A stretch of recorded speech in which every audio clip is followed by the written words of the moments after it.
we're back for our 5-minute recess, and Rose, we're finishing up. Back on, Jim. Okay. Okay, thank you so much. All right, very good. Thank you, Rose. Appreciate it. We had already voted when Larry was still here to approve everything. So, okay, next up is our general manager. The first item A, Pete's gonna give a report on the projects we have going on, the construction projects, but just to give you an update on the Franklin Canal survey, we've received 3 bids, Jay, was it?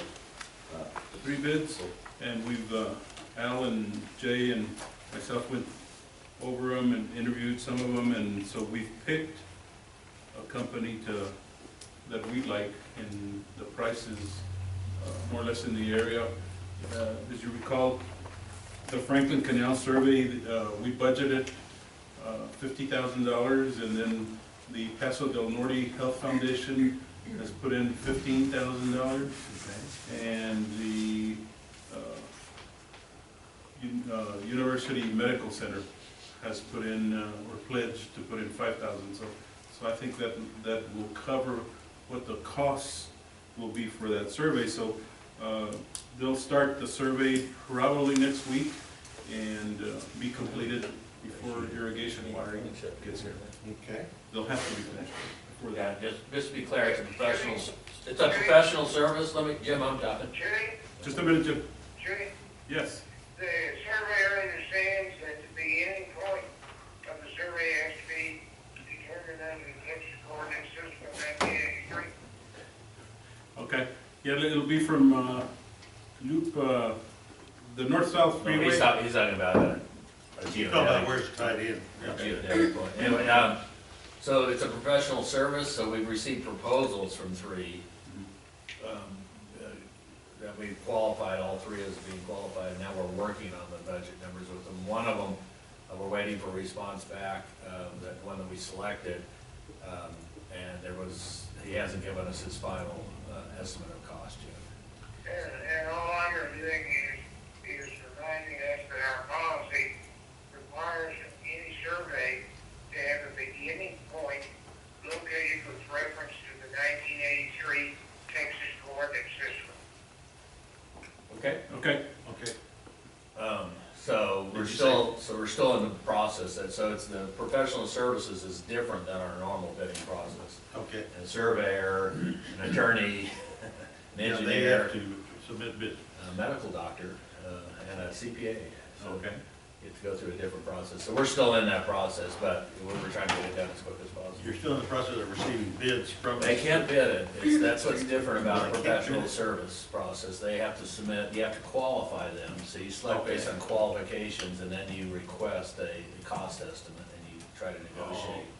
And if that doesn't work out, then you can go to the next one on your list of qualifications. Okay. So right now, we're on our first person that we selected based on qualifications, and we're trying to get a price from them, and they left out a component, a critical component to the survey, which is, as I discussed with you guys 2 months ago, was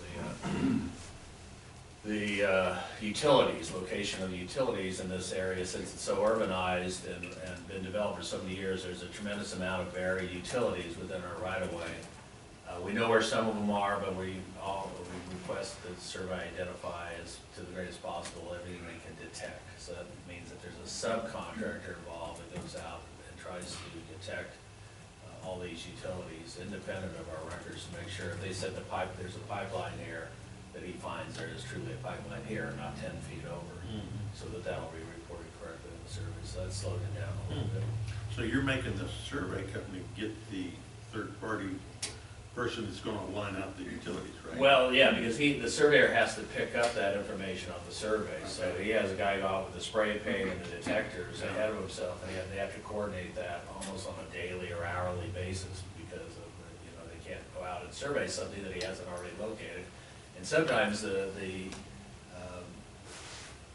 it's an iterative process between the utility located surveyor. The surveyor knows on paper what he already shows is there's supposed to be a utility thing there, so that in other words, if the locator guy goes out and doesn't locate a certain area, the surveyor knows there's utilities in, then he has to tell the guy to get back over there and do it. It's a challenge, right? Okay. We deal with it all the time. I mean, it's utility locations is an art, not a hard science. But so we put that under the responsibility of the surveyor in this to make sure that they could coordinate. And that's not unusual. When we go to construction, we have to do it again. And that time it's under the engineer. And so that's a second, and that's just the way the law works. We have to do it twice, actually. Hopefully. And then Pete just finds them for us. Yeah. That's all right. Right, Pete? After all that, but at least we're legally, we met all the requirements of the law. And then if we hit something and it wasn't, we aren't liable for it. And there are a few high pressure gas lines too, so we prefer not to hit those at all. All right. So in the process, you're on the very first guy that you might think that might work. Yeah. If that doesn't work, you go to number 2, number 3, so on. Right. Okay. Okay. So, if he can't get us the updated numbers here, then we'll switch to number 2 right away. Okay. Then, the second project, the Socorro Ponds Environmental Survey, we're in the process of finalizing that, hopefully. Yeah, we only selected one there's only one qualified group here in town. So it's a sole source, which is, we can do, they're the only ones that can do it. And so that's an environmental survey for contamination. So once that's done, then we'll come back to the board and report to you all on the findings, and then proceed as we had discussed. Okay. We don't have any pricing from them, but they haven't qualified for us, and we've requested pricing, so. Okay. Okay, that's all I Just have those on two projects, yeah. projects? On item B, the farmers meetings, we had scheduled the farmers meetings for tomorrow, 1 p.m. at Texas A&M Center, and then at 4 p.m. for the Cañutillo School Administration offices. And that's the reason we're doing it. We used to do it at 6 p.m., but they're wanting us to be completed by 6 p.m., so we had to start at 4 p.m. We don't get the crowds that we used to at 4 p.m., but at least we'll get the farmers there and some of the small tract users.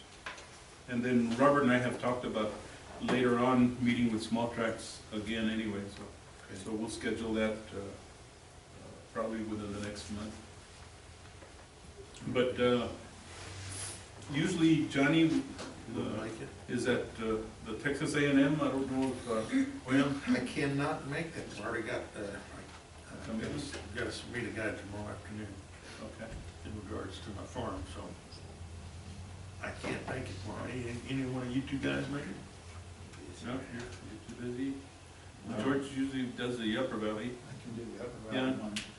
Alan and I and Robert can cover the... Y'all can cover that. Yeah, we can cover It'll the... be pretty boring this time, right? It's gonna be boring, Right. unless you think it's... I don't see a reason for me to go into a long presentation of why we have a full No, allocation. because we have full allocation, you're gonna have everybody happy. Right. So we don't have to wear... Keep saying it, 4-foot allocation. But, Yeah, 4 foot. I mean, I could, but it's, No, I 4 don't see the foot's point good. to it, unless you guys want me to at the presentations. Do you No, see- I don't see do you any. see any point? No, I think just a report on, Let's say how much water's in the reservoir. yeah, a little bit of what's in the reservoir, and then you might... Yeah, the snow report. The snow that's report. about it. And then we'll go into the dates, and that's mostly what they want to hear Yeah. tomorrow anyway. Okay, so I'm not gonna, y'all don't need me there. Have they set this out? Yes, yes, we sent Calling me. Last week. 16,000 copies. I don't know, sir, I know they went out I last think week. that's what, Close. 16,000? yeah. Through either email or mailing, hard copies. I know they're expecting one, but they're calling me when's it gonna be. I didn't get this. So, Comes tomorrow. Yeah, George should've got one. We're, I'll check. we didn't have, you guys understand that there's a lot going on with the project right now. We're going to closed session on the litigation side of it. And we haven't fully resolved the allocation.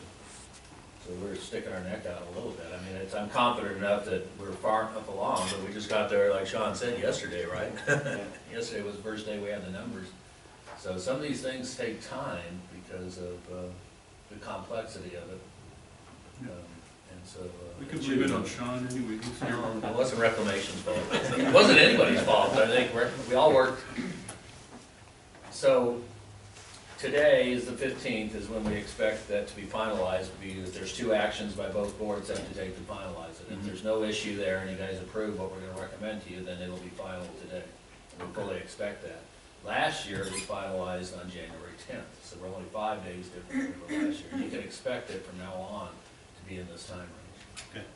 It's just, so these notices technically couldn't go out until we knew. Right, and we tried to get IBWC to postpone their 1906 meeting to next week, but they were already committed to today. So that's why Okay. I wanted You had to Robert get at least Robert there, going. and I think Yeah. Sean's gonna go there. You're Yeah, gonna- it's about time, And often when we don't have any water in the reservoir, we can't even give you a reasonable snow forecast till February. The January forecasts are extremely unreliable, as you guys know. And last year, even the February was really bad. We didn't have a good one till April. And, so it's very hard. The only reason we're able to do this year is that the amount of water that came in last year was so significant, so.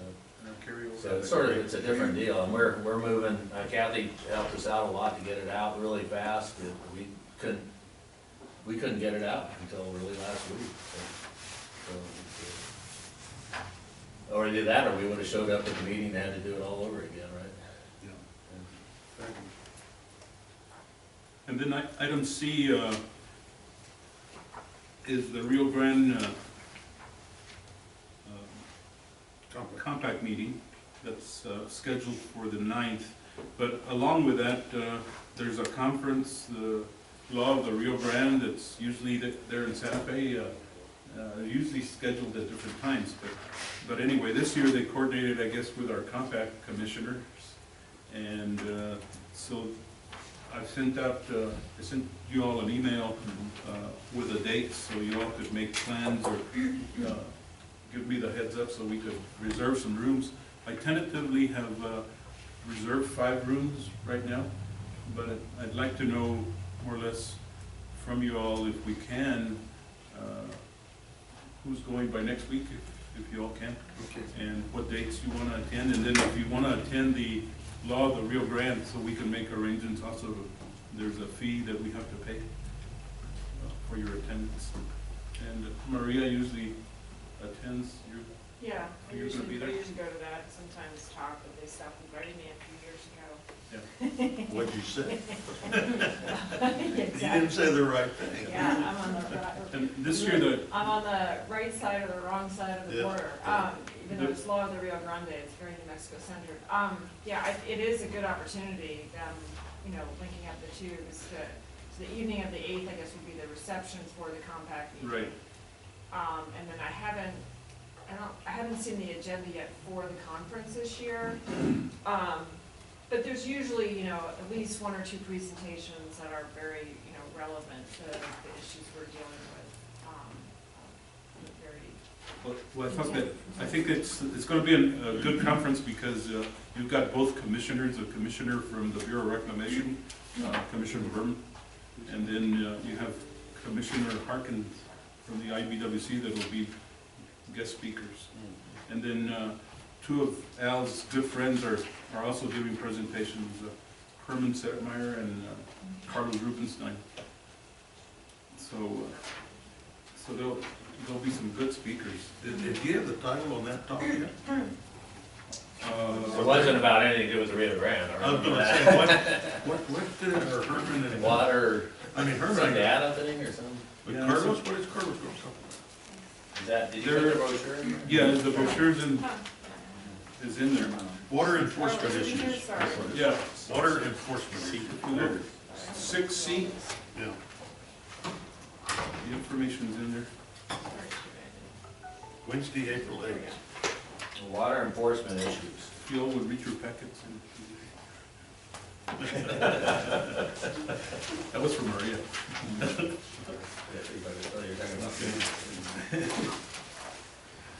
that's in Yeah, there. I mean, what they try to do at the commons is get to on each of the different topics, get different perspectives from like Colorado, New Mexico, Texas. So, obviously on the water enforcement issues, we'd be particularly interested in what New Mexico says they're doing with regard to enforcement, since they are not doing anything. So, anyway, it's. You have a private practice attorney talking. John D'Antonio's giving a presentation also.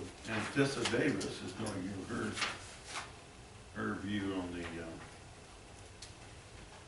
I guess on her take on this Supreme Court stuff, I get.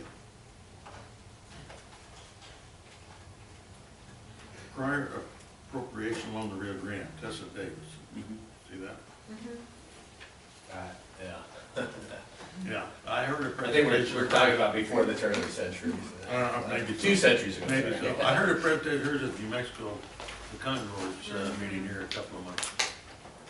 And actually, the one Very interesting. that Carlos and Herman are speaking on is the water enforcement issues. Yeah. Yeah, but I don't think that's, I think I'm not that's sure what TCEQ type stuff. Yeah, it's gotta be. For the lower Rio Grande Valley, Mhm. which is. Yeah. And as most enforcement actions down there have been related to, people holding on to water rights that they weren't using and canceling them and things like that. And D'Antonio's talk was on groundwater, okay. Yeah.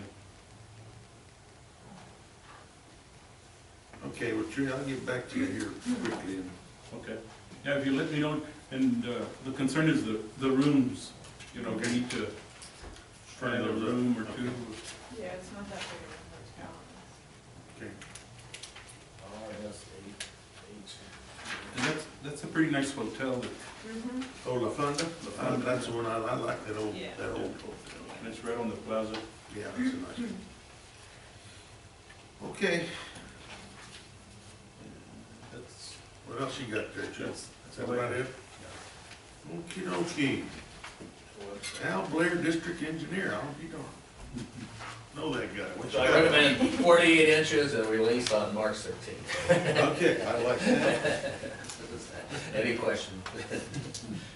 Your leaves, that's right, March 13th. Okay, Convict County, Rio Grande Water, that took care of everything, didn't it? Unless third-party construction, you wanna touch on that, or not really? We've got quite a few projects, Verizon on its own, we've got about 10 bores that are Verizon doing for our fiber optic. They're small, like 2-inch conduits throughout the valley. Timely? No, They can be, we let them do it anytime. Okay, we're doing them in a day. They're or more. directional drilling. okay. Yeah, and we got one bridge going up on the loop, right here across the middle drain for TxDOT, from Alameda to North Loop. You're constructing the front end. Oh, were they gonna quit that little screw? Yes. They should've done that when they first did the thing. Were they Right. gonna jump over the railroad They're tracks? spanning the railroad and the middle drain. They That's should've going done that really when they well. built it, yeah. Jordan Foster's contractor there. Everything's going pretty good. Lower Valley's done one bore for some sewer down here in the valley and Sanetti. They completed that the 20th of December, right before we left, so. And Texas Gas, they're gonna start 2 bores on Chicken Ranch next week. Put some gas lines into the new subdivisions over there off of Chicken Ranch Road in Riverside by Loretto Farms. Wait a minute, Loretto Farms. Loretto Sisters, Doug Schwartz is down here by Las Pompas. They're the lawyers over there? Okay. It's the little guy. That's owned by the Loretto Nuns? Yeah. Didn't know that. Okay. Well, Mark Farms, Market Husband, but it's adjacent to that. The other one was Socorro Partners, which is the actual subdivision. And then we've got some bores for the 2 subdivisions here on North Loop by Bowman Road. But yeah, they're all of these are outside of the waterway, which is great. So we don't have any construction inside the delivery channels. Very Other than good. doors. You might just So- let's Right. touch base on the, Lower Valley had a water line was it a sewer line and a water line, Jay, that broke on them? On Rio Vista? where they damaged our canal bank? Yes, And- well, they're still trying to identify the lines. Right. 3 months later. And it caused some damage to Harvey Hilly's cotton field there, where he hasn't been able to completely harvest all his cotton. I'll be done. And so anyway, Jay and Pete and I met with Mr. Grijalva and two of his engineers, and we told them what we expected of them when they make their repairs. Then we're going to ask that they concrete line 100 feet of that channel where they damaged it. And so they have agreed to doing that, to pay for the, we'll do the work, but they'll They'll pay for it, yes. Just so you all know, just in case you hear anything from Mr. Hilly, because Okay, he was pretty upset. He was afraid the gin was going to close on him, and yeah, I can imagine. Yeah. Okay. All righty, Senor Pete. Good morning. I recommend we go to, don't release till April 1. Thought it was more like June 1. Okay. Well, I thought I was gonna have a lot of pictures for you guys, due to the holidays and everything else, but, no, we've actually done quite a bit of work here since, Thanksgiving. Excuse me, but these, first couple of pictures are part of the, city agreement, or the agreement that we have with the City of El Paso. This is the Mesa Drain over by Bowman, pretty close to Carolina. Loma Land, between Loma Land and Carolina, both of these pictures here. And you'll see where the rain has caused these ruts on these ditch banks, and kind of the repairs that we've done on.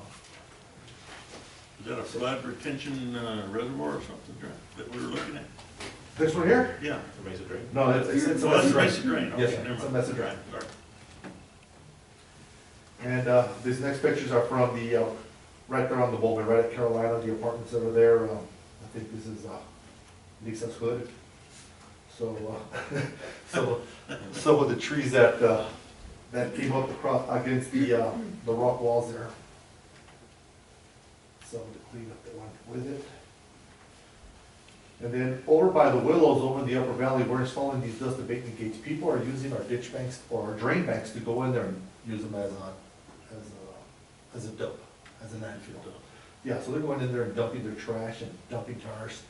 So we're installing these dust abatement gates. These gates will be part of the, what we charge the City of El Paso for. And then some of the cleanup right there on the Willows. This is the Montoya drain. Oh, the Montoya drain. Kind of what it looks like after we were done with it. Then some of the smaller projects that we got going on, we've got a couple of turnouts that that some of the water users paid to have installed. This one is right here, right below FM 1110 on the Salitran. This is over here on the Salitran also. This is by Jerry Calva's farm here off the Salitran. He wanted this turnout because there's no way that he can water these pecans with return flow. So he wanted some way to be able to take water from the Salitran to get, I think it's 12 acres in this century? 12 acres of pecans in this? yes. So it's about 12 acres that he can't water, so we're installing this turnout. Basically, he wants it just for return flow. Because it ain't gonna take much water, and I explained that to him, and, but he was adamant that he wanted it, so. Was that one built on site, the prior picture? No, we Did you actually, bring them in like that's that? what, no, we actually build them in payments, and then we have them there in stock, so whenever somebody pays for one, or we just pick it up and bring it out. Jerry actually paid for the turnout, and he paid for a check gate to be installed also. So we will be building a check gate for What are the dimensions of that one there? Looks like about, him. That's a 24-inch by 5 feet, or the backside's a 5 foot. where it says 24, that's 5 foot from bottom. to No, top. the 24 is the size of the diameter of the hole. Yes, the but I pipe. mean the concrete part, is that, It's 6 feet high. oh, okay. So you can fit that on a truck easily, Yes, deliver it. yes. They're pretty heavy, so we need the boom truck to place it, so. And you see the boom truck there. The backhoe won't pick it up, it's pretty heavy. And then this is over on Gomez Road, where we installed the pipe under Gomez Road on the Waterman Spur, where we're putting the community ditch back into play. This one here is gonna have concrete lining on it, which is what it had prior to us doing any work on it. Then the next picture, well, it's Jerry Kyle's turn again, I don't know how I got those mixed up. That's after it was completed, that's Jerry Kyle's turn. Okay, this one's the other one upstream from Borderland. This one actually will have 24-inch pipe going across the drain. And again, that's exactly the way it was, so we try to put everything back the way we. Who cleans that ditch right there?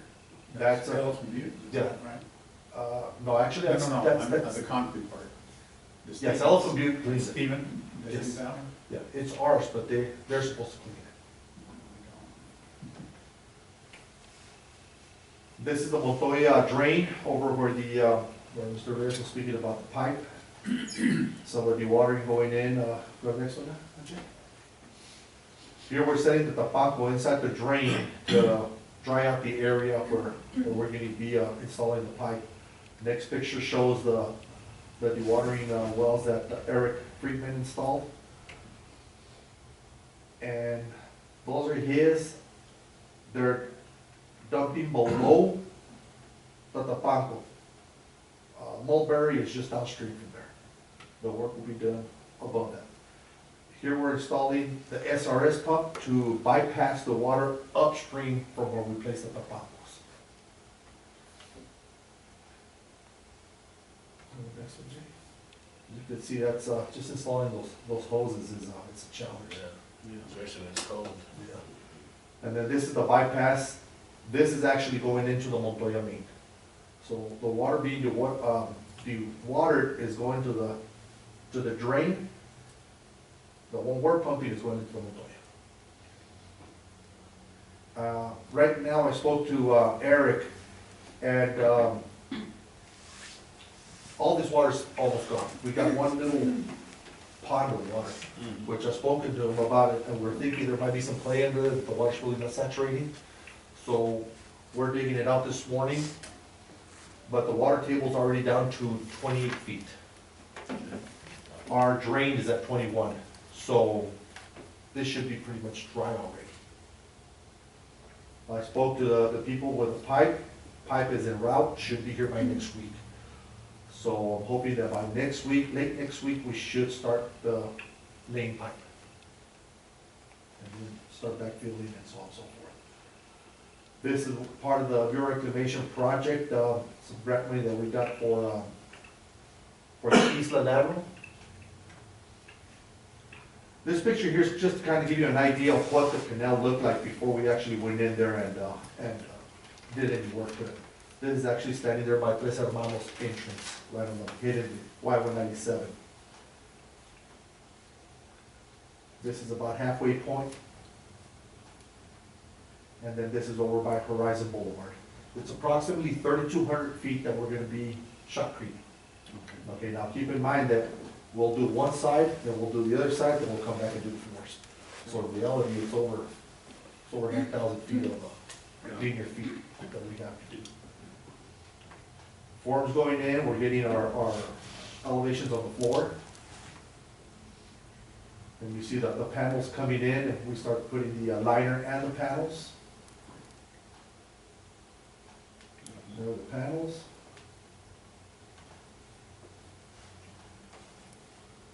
We did start at Horizon Boulevard, so this picture's at Horizon looking downstream. And then the shotcrete. Shotcrete, we've poured about 900 feet already. We should have 900 feet ready by tomorrow to pour starting Thursday. So by this weekend, we should be past the halfway mark, which is about 1,800 feet. So I'm thinking about another 3 weeks, and we should be done with this Isla. Is shotcrete like regular, the cold weather, don't you have to add some sort of an accelerator or something to your shotcrete, or? Is it cured still just as well as it always does? It does, Art, and then, that's curing compound, they'll put it on there to make sure that it doesn't freeze over or dry up too fast. And we do, put curing compound on all the, concrete that we make. You can see the difference there from where the portion that was poured a couple of days ago versus what they poured on that day.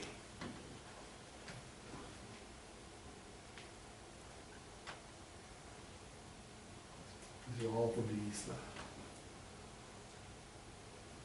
How long does that black material last?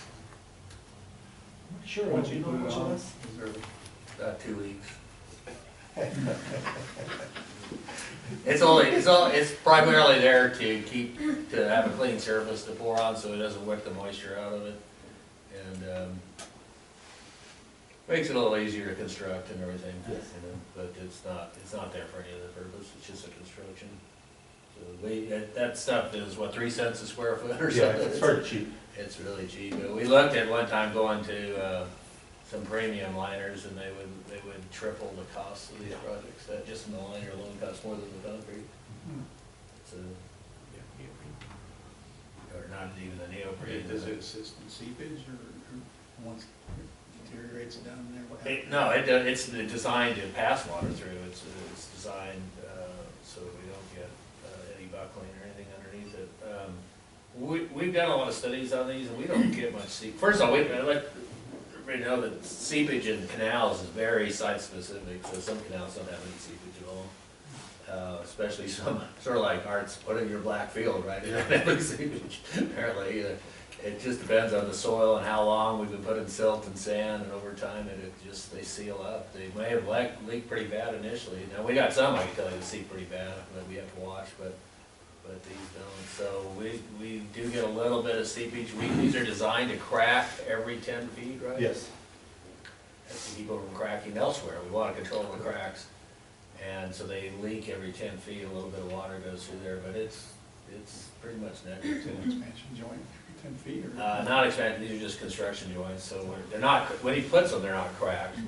But where they're designed at that point if that's a weak point, we designed by purpose, we store it.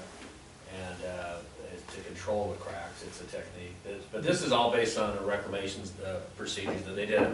You guys did like a 20-year study on how to line canals, and we really relied on that a lot, and it's worked out really well for us. We've modified a few things from the reclamation procedure, but this is the low cost.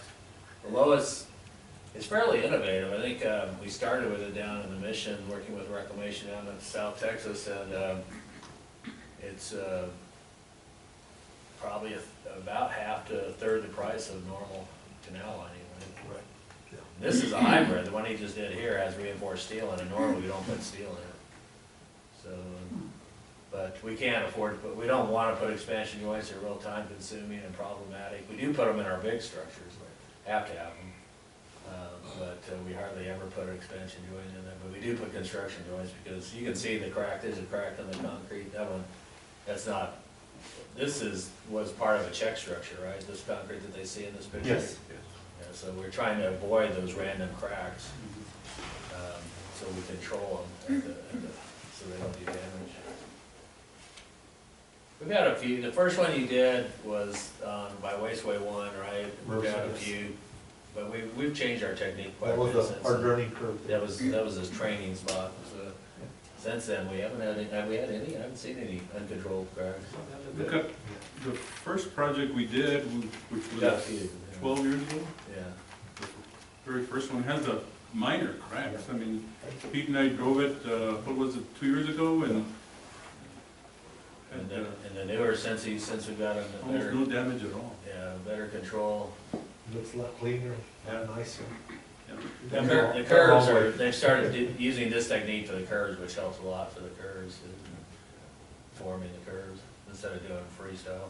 And this particular canal, the Isla, we've completed from Rio Vista From Rio Vista, all the way and once we get this done, it'll be Yeah. all the way to, to North Loop to Tres Hermanos. yeah, And, actually past this, yeah, it's going around that shopping center there at Horizon, that always worried us about a canal breaking there, so that's been done. And then this takes care of where that Walgreens is and the GCU bank and Peter And Piper. that area is scheduled to be urbanized really. Yeah. So we make a decision, and it's a funding issue too, that if he can put the steel in it, and we have the resources, and it's in a place we don't want to have to ever go back to, we put it in. So that changes it from a 20-year design to a 50-year design. And so this is a 50-year design. So that's good. Although we expect our 20-year designs to make it past 20, they seem like they're gonna make it. Yeah. And this is all, has been funded by USPR, by Sean and his company. And I sent some pictures to Assistant Commissioner David Palumbo was in town, and I gave him some pictures of what we were doing. So he called me back like 2 days later from DC, and well, the commissioner wanted to know if she could use them on a presentation. And I said, yeah, of course. So they've asked if we fly the drone for some film on they're wanting to show it off, so. Great. And of course, I'm wanting them to show it off. And Pete gets practice on some nice S-curves in there. Where this There you go. Now this bridge here is at the tail end of the island feeder, right upstream from Hole in the Wall in Favens. We had to bring in semi-trucks for all the steel that was coming in from Wasteway 2. This was the best route to bring them in. This bridge was in real bad shape, so what we done is we removed it, we backfilled the ditch to get the trucks in here. Now, once we're done, we're gonna go ahead and open it back up, and we're just gonna leave it open channel. We're gonna concrete line it and leave it open channel.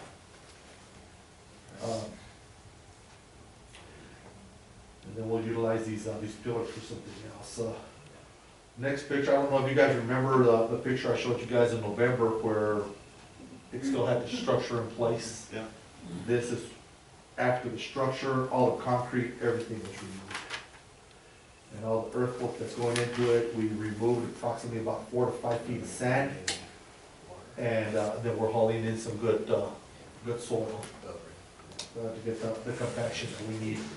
We are taking density tests every 50 feet.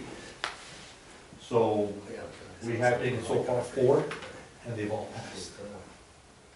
So we are getting a good compaction. You know, we're just talking, we got some compaction stuff back from the laboratory that was almost the same as concrete. Right. The rains were, the timing of the rains are just right to get the optimal moisture content, and then with the vibratory compactor, we thought they had made a mistake on those compacted things. But yeah, we have problems typically, but with the material you're hauling in, it's turned into. It's worked out real good.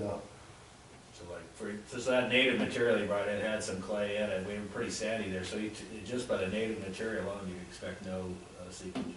It's compacting at such a high density that there's just no hydraulic capacity. There's all the sand that we had removed from the channel. So right now, we're in the process of removing that sand and utilizing it, covering up some of these drains that have washouts and so on and so forth. Oh, yeah.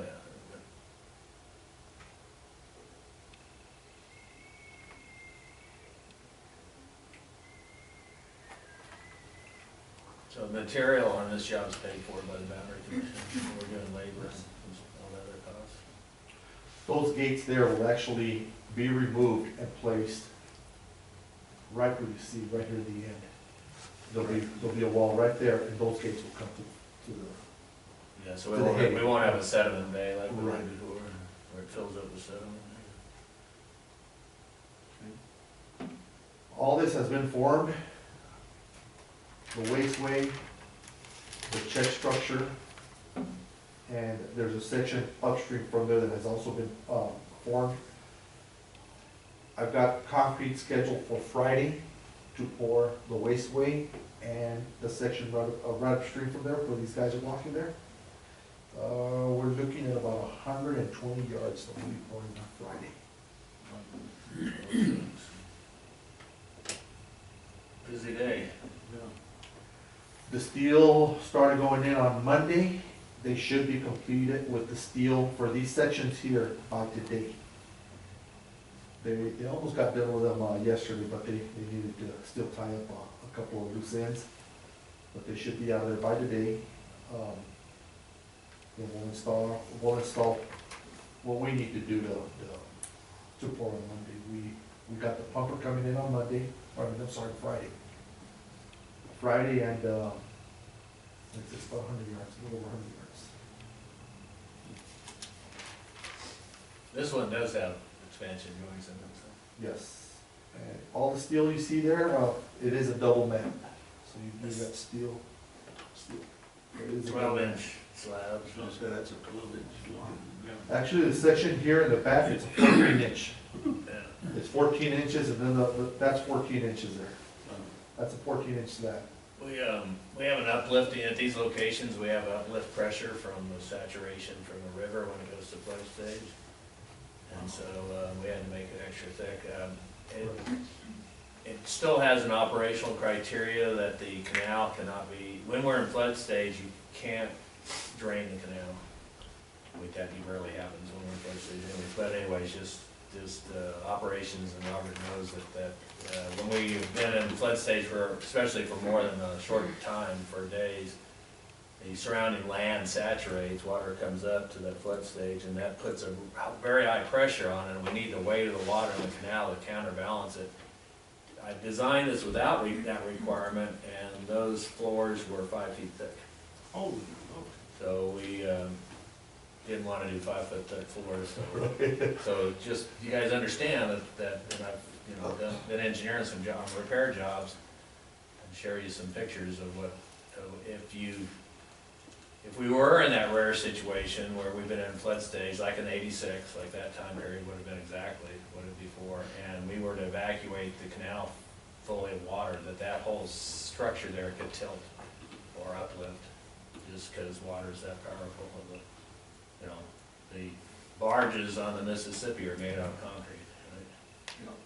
So you can float concrete, so we got but having said that's a very rare situation, and so 12 inches was, structurally was adequate. And it's a big structure. So we should be done with all the flooring probably by next week, mid next week. From this area here, we're still going 200 feet upstream and 200 feet downstream, just to give you an idea how much we're having to shape. So that should be completed by next week. Are you gonna concrete the 200 up and 200 down? Yes, sir. But the concrete upstream and downstream from there is only at 4 inches. This is the only section that's really at a foot, 14 inches, and so on and so forth. It's our warning sign that if it does start to buckle, it'll buckle. 4 inches before it's what? Before, we'll go way before, so we got time to get water back in there. And then everywhere you see a board going across, you've got a footing. You've got a 3 foot footing there. Actually, a 4 foot footing. Yeah, we're surrounded by cut-off walls to make sure that if we do have any problems upstream or downstream, that we don't damage the structure. Everything's designed to protect us. This is a 75 to 100 year, probably 100 year design. And there we do have expansion joints and so on and so forth. We want to do this now and never again, right? Right. For our kids' kids. I like that. That's good. All the rest of the pictures are pretty much on Wasteway, from Good. the Wasteway 2, so. Good job. Other than that, that's all we got going. Oh, that's all? Oh, that's That's all we got going. Thank you, Pete. Thank you, guys. I'm praying for good weather between now and the 15th of March. All right, water delivery allocation. That Robert's already gave his, so. Yeah. No, But no return flows till February, or till demand. Everything's driven by demand. All these tentative dates we set are all contingent on demand. We'll never release water if there's not a Do demand. you need from the board any? We gotta go into executive session first, and we come back out. Then we'll come back. Okay. Let's see here. Jay? Yeah, we can knock out the licenses as well. Yeah, let's do that. Okay, yeah, 11A.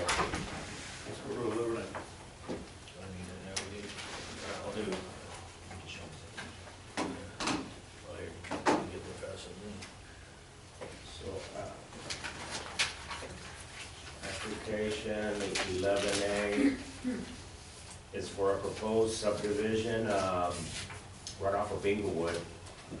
It's approximately 19 acres. So it's here, here's a loop, Loop 75 and North Loop. It's the owner, Lopez here, they own this trailer transitioning location, I guess. They bring in the trailers from Mexico and then US drivers pick them up here. So they're subdividing, they're planning it as one lot. So they're gonna submit an application later for ingress and egress to cross the one day at a lateral. But they submit all the proper documentation. There is a 30-foot irrigation easement that's platted here with the property to provide irrigation water to farmland down here. So that's remaining and this is still active, so. Who's farming that land? It was Millikens, I believe, but I don't know, I think the Ivies, I think I think Kevin Dennis Ivy, Kevin or- Dennis or Kevin, yes.